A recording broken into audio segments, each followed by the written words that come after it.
So I thought I would do another video in relation to the Delphi murders and Richard Allen, given that I actually got some views for my first video, which I didn't actually expect, being completely new to YouTube and not having any of the bells and whistles of a YouTube channel. I'm pretty proud of the few hundred views that I got and the few likes that I got, because it was more than any of the likes or views that I got for any of my chemo videos, which was amazing. I guess probably because it's topical. The issue of the Delphi murders. Apologies for the fluff in the screen. That is one of my cats, Kai, who is a little bit obsessive when I'm here with him in the room. I thought I would just add a little bit further in relation to Richard Allen and psychosis, because I know one of the people that commented on my previous video, shout out to that person, thank you so much for giving me some feedback, was talking about me maybe offering some more opinion around the psychosis itself. I am not an expert in psychosis, so the bulk of the treatment that I do as a clinical psychologist is in relation to anxiety disorders and depression.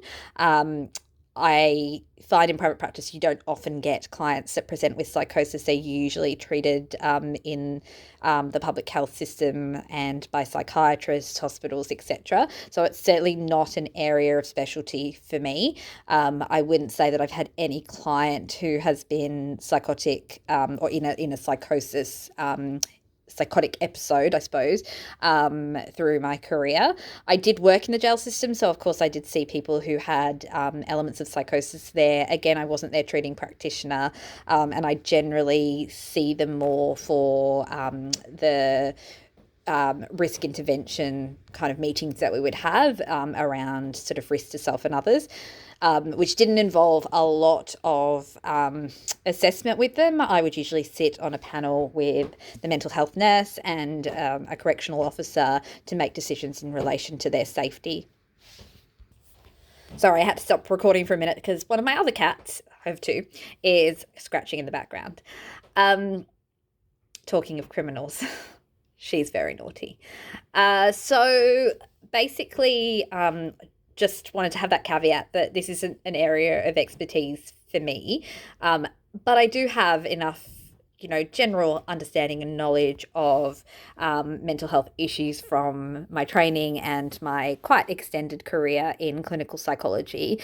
And there have been a few things in the Delphi case that have irked me, I suppose, when it comes to people's opinions around the psychosis element and Richard Allen. So I thought I'd just speak to them a little bit, again, bearing in mind that I'm not pretending that I know more than everybody else, but just speaking based on, I guess, an informed opinion about human beings in general through extensive work with a lot of human beings. So one of the things that keeps coming up is, well, he must be guilty because he confessed 61 times. Realistically, to me, confessing that many times is more a sign of mental illness to me and a loss of touch with reality than it is a sign of guilt. The reason being, what would it take for you to say the same thing 61 times? If you've even done a small misdemeanor, against somebody in a relationship, you don't confess them 61 times. You don't confess to 61 different people or confess multiple times to multiple people. It's just not how human beings work. So my sense is if you're going to confess to a crime that you really did commit and you're not having a psychotic episode, you're probably going to confess to a couple of people and, share the story maybe in more detail. Now, I haven't heard Richard Allen's confessions, but I have heard the commentary from some of the YouTubers and the media that were in the courtroom. And so my understanding of the content of these confessions was it wasn't very detailed. I think I was listening to Defense Diaries, I believe it is, and I noticed that Bob actually made a really good point that if he were confessing the crime to his partner, the way that he would say it and do it is quite different to what we heard in the Richard Allen phone calls and confessions that were detailed in court. And I tend to agree with him. Obviously, he's one person, I'm one person, but I think we have a pretty good understanding of human nature probably between the two of us. I haven't spoken to him directly, but Yeah, I mean, if I had actually done something that I needed to confess to a loved one, whether it be a partner, a sibling, a parent, a friend, and I really needed to get it off my chest, I believe that I'd be speaking in a very different way to Richard Allen. It was very brief, very repetitive, very childlike. So I guess in terms of confessions, um, I personally, if I were confessing to somebody that I cared about, like my partner or my mum, I probably would imagine that the way that I would do that would be quite different to how Richard Allen did it. Now, of course, I can't base how Richard Allen would act on how I would act or on how Bob Motter would act or how any single individual would act. Of course, we're all going to have slightly different ways of responding, but there are patterns, and I really do think that the detail of a confession is what I'd be looking for if someone really needed to unburden themselves, if somebody really needed to get something off their chest and feel like they were forgiven by a family member. You'd think that they'd at least give a little bit more detail. You think that they might ask to make a formal confession as well, knowing that they've spoken about it at length to prison guards and on recorded phone calls. They're going to know that the authorities have heard what they've said, so why not then do an official confession as well? It just doesn't, to me, make sense to say that the confessions that he made and the 61 confessions is a real indicator of guilt. I think that what's far more likely is that this is a perseverative action that is based on his mental state at that point, because of the way that he is confessing. So just going back to my point before, if I were confessing something to a loved one, I mean, we've all confessed things at some point in our life, obviously not serious crimes, but, things that we might have done that we know we're going to be in trouble for as a kid or as a teenager and even as an adult at times. And just think about how you've done that. And I don't know, I mean, maybe if we polled everybody and asked them, the majority of us don't say, I did it, I did do it, I think I did it, I'm not sure if I did it, I'm losing my mind. We say, okay, I did this. Let me tell you. We might omit some details because we don't want to get in trouble, but we don't tend to just have this very brief response. So point number one for me is that confessing 61 times in the way that he did, to me, is a better indicator of psychosis than true guilt. Caveat to that, both things could be true. He could have truly committed the crime and be psychotic at the same time as he's confessing it, in which case that could explain and account for the fact that the confessions were kind of not what sounds like a genuine confession, but there was an anxiety to it and a repetitiveness to it and a need to get it off his chest. And, I guess they sort of say like a poverty of thought or a limited cognition that can occur when we're really struggling with mental illness at times too. That could be the reason that he's not articulating it in the way that I may articulate something if I were to confess it. So I don't want to say that means he's innocent, but I do want to say that the way that he confessed and the number of times he confessed is not a good indicator of guilt, but a very good indicator that he was mentally struggling at the time. The second thing that I wanted to point out was his family's reaction to his confessions. So I've heard again points around the way that they reacted being in line with him having dependent personality disorder and almost sort of suggesting that there's an enabling function to it. I guess what I hear is people who love him responding to him with care and worry. I feel like they're speaking to him almost as though he's a child. And that makes a lot of sense because when he is experiencing this psychotic episode, he is coming across quite childlike in his language, as we mentioned before, that sort of cognition that sort of almost has that childlikeness to it, that's sort of repetitive and not very articulate. And he certainly sounds distressed, and they know he has this history of mental health issues. They're also concerned about the environment that he's in and the conditions that he's been living in for some months at that point. And so they're worried about him. And that's why they're saying, you didn't do this. You wouldn't do this. And it does remind me very much as a parent of how I speak to my child if they're feeling overly anxious about something. My son the other day, he spilt his juice everywhere. We were cranky because he does that regularly. But when he got really upset about it, I was like, it's okay. It's okay. You didn't do anything that wrong. It was just an accident. It's kind of how I hear Kathy Allen and Richard Allen's mum speaking to him. Again, I haven't heard it, so I'm basing it again on secondhand reports of people who were in the courtroom listening. But I don't see that as a particularly problematic response. If my mum or someone I'm really close to, my child, I mean, they're very little, confesses something that I don't believe that they would have done after many, many months of us having talked about this as well, probably, and then they start saying I did it, I don't know that I'd be particularly curious and going, tell me more. What did you do? Because if you don't believe that somebody's done something, then you're not going to ask them to talk more about it, particularly knowing that the calls are recorded. Now, I know that could go both ways. If you know someone's guilty and you don't want them to get caught out, you may end the call. And I think that's how it initially sounded when we heard about this confession many, many months ago, that maybe his wife slammed down the phone to stop him and the lawyers had given that advice. And that could as well be very true and could be part of the equation. But I also just think genuinely, if somebody that you love and trust and think is not capable of doing such things says to you, I did it after many months of being in solitary confinement and being quite unwell, you're probably going to respond the very same way that they did, with reassurance and care and love. So, yeah, I don't find that a particularly compelling piece of evidence. So those were the two main points, I suppose, that kept coming up around the confessions. In terms of my opinion around psychosis and solitary confinement, well, absolutely, I do believe that being in solitary confinement for such an extended period of time in such stressful conditions, of course, could be a major contributing factor to developing psychosis, which essentially is a loss of touch with reality. I mean, how do you stay in touch with reality when you're in four walls in a room with limited social contact, with limited ability to do any of the things that you've done normally throughout your life for the last 4 plus decades?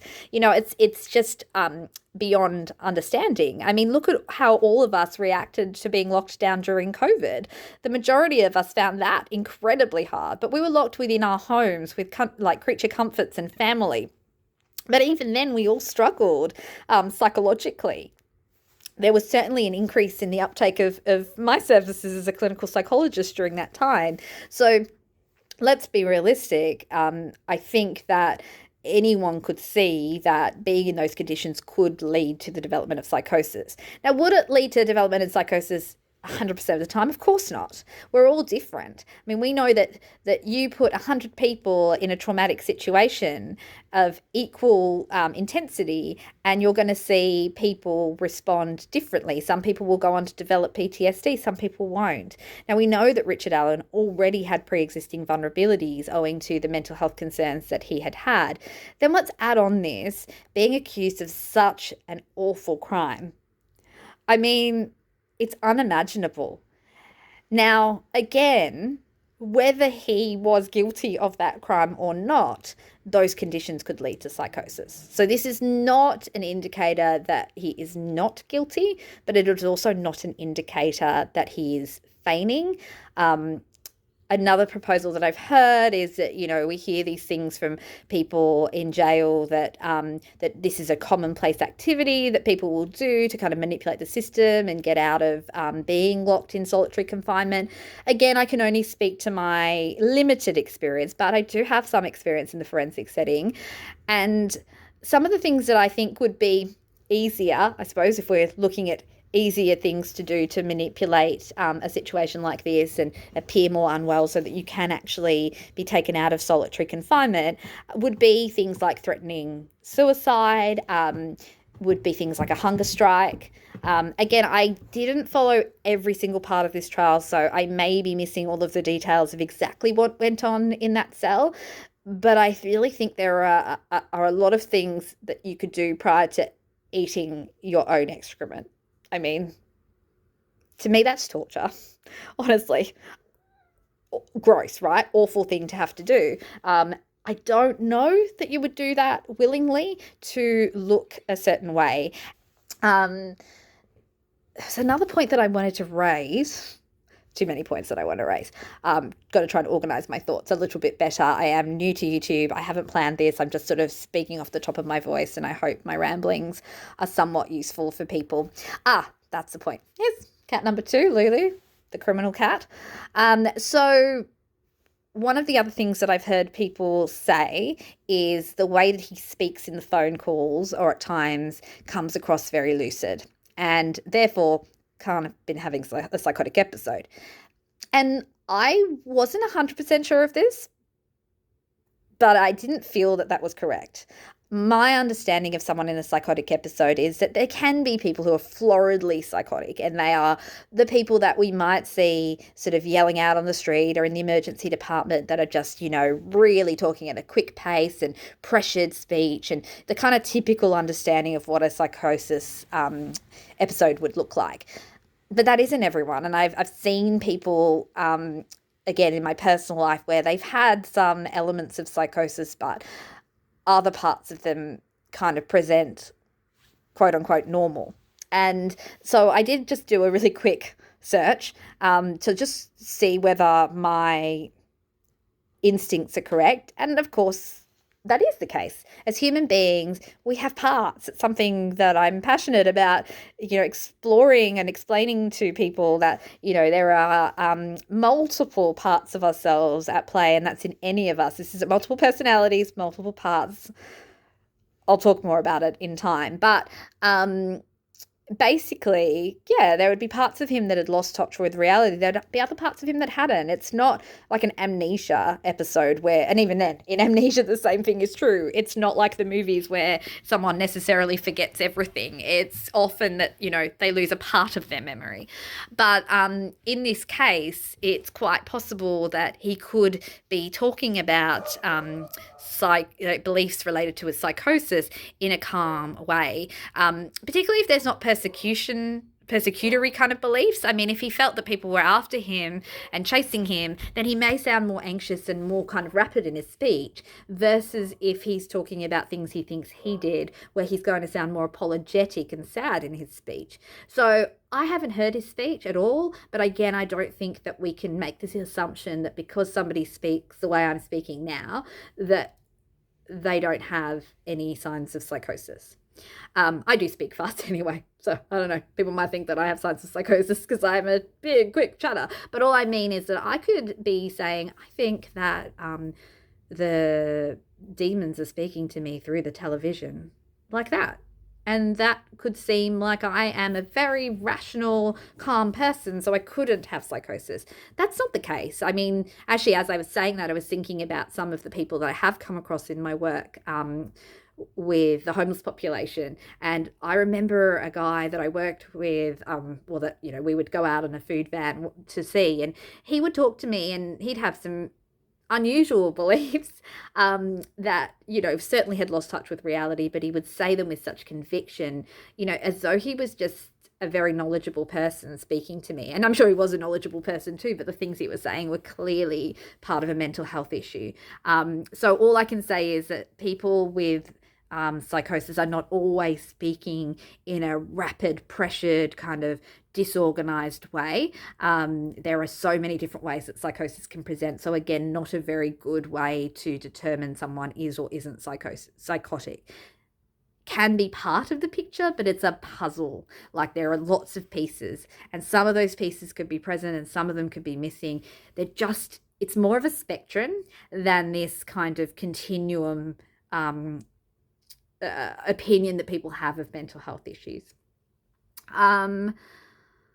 So I think that's probably all for now that I wanted to say about the psychosis.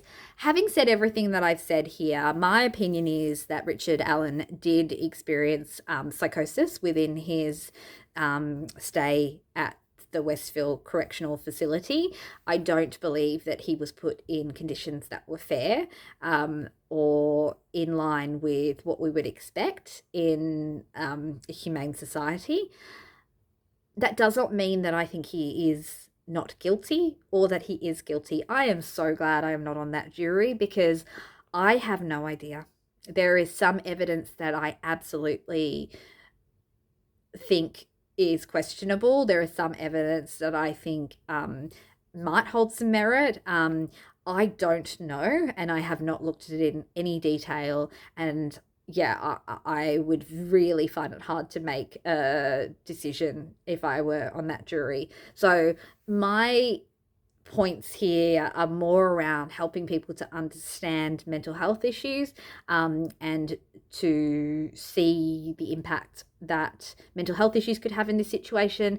My goal isn't to say he is or isn't guilty. Of course, some of these concepts that I'm raising do provide information, I guess, to inform your decision around guilt as well, because we know that one of the main arguments that the defense made was that we couldn't take the confessions as a serious piece of evidence because they were potentially coerced or caused by serious mental illness. And I would agree with that argument, but that doesn't mean that I don't agree with some of the other evidence. And it also I still have that question mark about the van. I don't know. I'm not here to deep dive into it. I know that the van has been explained by a lot of people quite well. I know for other people it does feel incredibly compelling. So again, this is where I would be on the fence. If it were just that, it would be reasonable doubt for me. But when we add that to some of the other evidence, I'm kind of, really middle ground. I cannot make a decision on this case. But I hope that my commentary as a psychologist does help to understand the situation a little bit more, and I guess give a bit more credence to some of the points that the defense made about the psychosis.